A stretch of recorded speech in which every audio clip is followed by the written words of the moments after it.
Hey guys, it's Kiki from Eat More to Weigh Less. My turn to tell you my version, my story of how the Eat More to Weigh Less group on MFP came about. A little background on me. I was one of those who was pretty thin throughout high school, and then I grew up. I got married, and shortly after that, like within months, the pounds started piling on.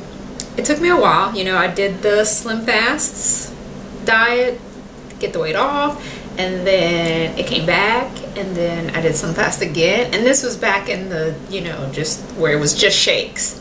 So I did the 2 shakes a day and a sensible dinner thing, on and off for a while, because it was just my go-to lose weight thing, and the weight would come back. So I actually, ran across some information that was actually given to me by a friend who said, hey, this kind of sounds pretty interesting. Can you read it and tell me what it's about? Which I'm that person. I love research, so that was actually pretty typical that people do that. She just thought that it sounded interesting and wanted to know more, and so she just brought it to me. She brought me the book. It was actually a book by Dr. Don Colbert, and I devoured the book, and it just kind of led me on this quest, which, deeper into my background, there's a lot of health issues that I've dealt with, and so that was the first time that I started looking at my life from that perspective, and how what I ate actually fueled my body and what it did for my body. So I researched on it again. Like I said, I am a research nut, but I am to a fault. It's one of those things to where I gotta have all the pieces to the puzzle before I put it into action. So I researched for probably a good 3 years before I even attempted to really go for what I had found, even though it was phenomenal to me, and I couldn't believe the things that I was reading about, being able to eat more, and just the way that your body reacted to proper fuel and different types of fuel, and just a whole nother video.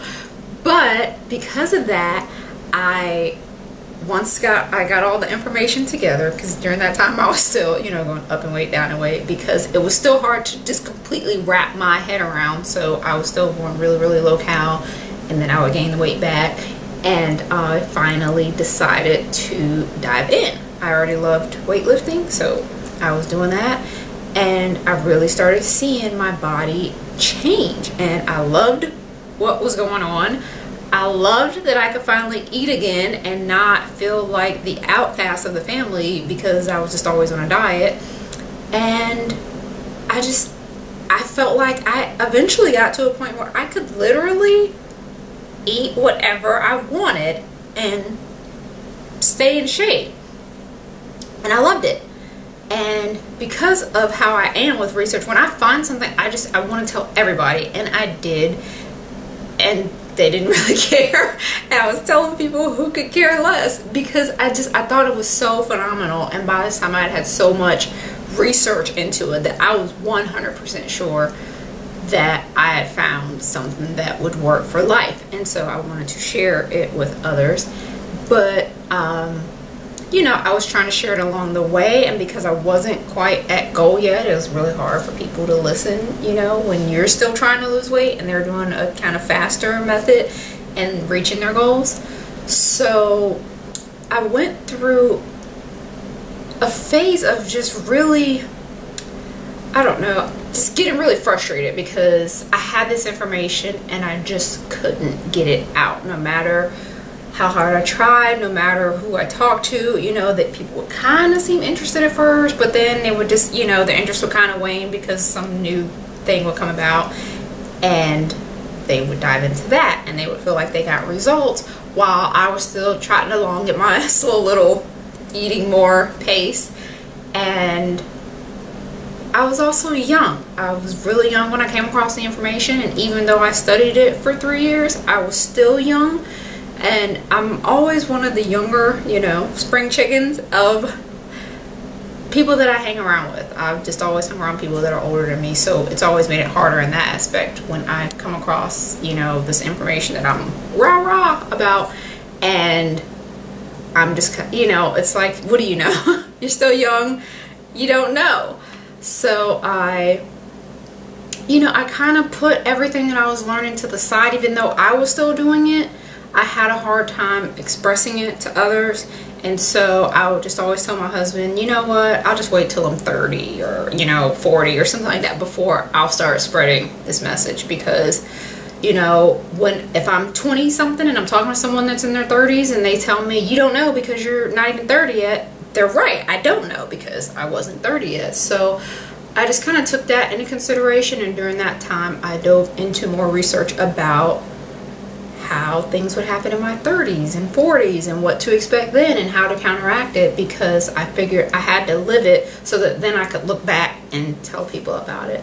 So fast forward to MFP, MyFitnessPal. I started using that just one year when I was cutting. I go through bulk cut cycles. I was cutting that year, and I was just planning on using it for a short time period because I used to actually use Fit Day all the time, but MFP had an app that just seemed really easy to use, so I did. And during that time, you know, I started kind of conversating with people on MFP, which took me a while to do because I'm actually very shy, contrary to what it seems. And so people were interested, and I would kind of share what I was doing, and, you know, sometimes they would kind of want to try and then other times they wouldn't, but I started feeling like it was still pretty much more of the same of what I'd always dealt with, and that was just, I had this information, I wanted to share it with people, but I just didn't feel like they felt that what I was saying was valid, even though I knew that by this time I'd had over a decade of research into this topic. I just still felt like it wasn't enough for people to listen. So I again would complain to my husband, you know, and I just always say, you know, I bet if I was a personal trainer, people would listen to me, because that was something that would always come up. People would kind of ask, well, what are your credentials? And having 10 years of research into the subject and experience just wasn't enough. You know, they wanted more. And so a few years of me saying that to my husband, and he finally said, do it, become a personal trainer. So that I decided to dive into that. And then during that time, people did kind of start to listen a little bit more, but it was still really more of the same. It didn't really, you know, have this grand impact that I thought it may have, you know, being a personal trainer. But something actually did start happening. I started, you know, I have a lot of friends that are friends that we do the same workout videos to Kathy Friedrich, and so we all started talking and sharing different, you know, tidbits of information, and they actually cared what I had to say, you know, and it was the first time in a long time, and I kind of, you know, it kind of took me back a little bit because I wasn't used to people actually caring anymore, and I had kind of given up and still kind of had to give up attitude about it. But a few of them suggested, because after a while I was saying the same stuff over and over and over, you know, and they were like, yeah, we'll get it through our head one day, why don't you just put it all on a blog? And it so happened that MyFitnessPal had a blog feature, and I've always been a blogger type because I typically have more to say in print than in voice, which is obviously not turning out to be true because I talk just as much on camera now. But I started blogging, and it was just for my like 25 Catholic friends that I was doing that for at the time, you know, just so that there was a place where all the stuff that I was saying over and over and over again that I started feeling like was probably annoying people, you know, because of my past experience. That's pretty much what it was. Is I would ramble, they would get annoyed, and then people would just, you know, not really want to talk to me anymore. So I wanted to say this stuff, but not necessarily, you know, browbeat. So I put it all on a blog. And I guess it never occurred to me that other people would read the blogs. I never thought of it. But after a while, it actually became pretty clear that people were reading them. Not necessarily everybody liked them, but people were reading them. And one day I got a friend request, and I typically wasn't really accepting friends at the time. I just kind of had like this, I don't know, I wasn't really there for the social aspect of it, but I got this friend request from Lucia, and when I clicked on her profile, it was like the Twilight Zone. All her pictures looked like me. So it was kind of freaky, but it was pretty cool because, you know, we got to talking, and, you know, we had so much in common. And then once we actually became friends and I got to see her news feed, I was like blown away by the fact that she was preaching this message and people were listening. I even private messaged her and was like, girl, you got the anointing, because people are listening to you. They are not trying to hear what I have to say, you know. And I think she said something to the effect of, why don't you show your bicep picture, and maybe people will listen, because I think I had a picture of like my niece holding one of my chickens at the time. And you know, it was just kind of funny, but at the same time, I just thought it was such a blessing, you know, to meet her, because I had never seen someone that was as passionate about just sharing the information that I was, and she was the same way. So that was really cool. And so at first I just kind of sat back, because I really, like I said, in my past experience, the more I shared, the more I started kind of turning people off. So I just kind of took a back seat. But I loved the feedback that she was getting. I loved that people were actually willing to listen. And then, you know, I started thinking, how many people may not be listening? And so I jump in on her news feed every now and then and kind of throw my feedback out there, you know, just to kind of support her, because I thought all those years that I went without anyone having my back saying, you know, listen to her, she knows what she's talking about, I decided to do that for her, you know. So I, without being asked, because that is just how I am, I would jump in and say stuff on her newsfeed. Yeah, y'all better listen to her, she knows what she's talking about, that's what's up, y'all better eat, you know, stuff like that, because I loved it. I loved that she actually had the people's attention. And then between my blogs actually gaining a little bit of popularity and actually, you know, getting some friend requests that I didn't really want to say no to, but I didn't see how I'd be able to keep up with all the friends. And at the same time, Lucia started saying the same thing. You know, people were friending her, you know, and it was getting out of control. And between the two of us, the amount of emails that we were getting then, which have probably tripled now, you know, it was crazy. And then one day somebody said in her newsfeed, Lucia, you should start a group. And I thought, brilliant.